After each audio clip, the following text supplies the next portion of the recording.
Djela ljubavi i milosrđa. Svoju vjeru u Isusa najbolje svjedočimo kada bližnjima i svim ljudima pomažemo, za njih se brinemo, osobito za potrebne, siromašne i bolesne. Tko njima pomaže, Isusu pomaže. Što nas Isus o tome poučava? Iz Evanđelja po Mateju.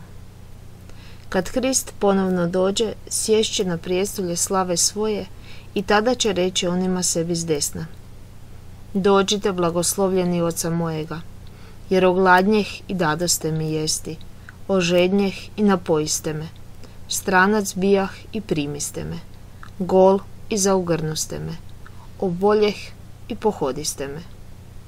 U tamnici bijah i dođoste k meni.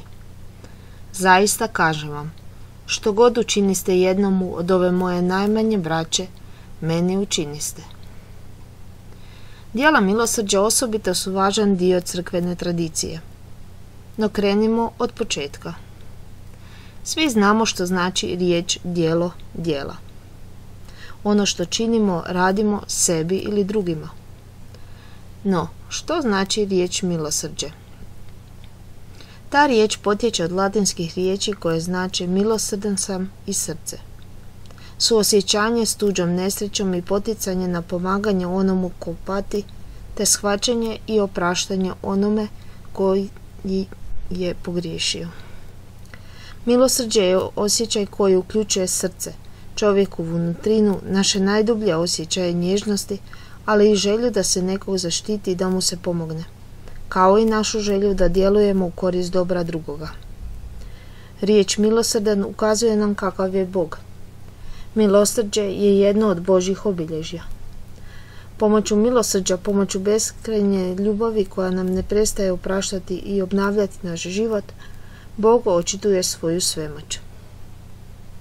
A koja su to djela milosrđa? Dijelimo ih na tjelesna i duhovna. Tjelesna djela milosrđa su: gladna nahraniti, žedna napojiti, siromaha odjenuti, putnika primiti, bolesnika pohoditi, zarobljenika i izbjeglicu pomagati i mrtva pokopati.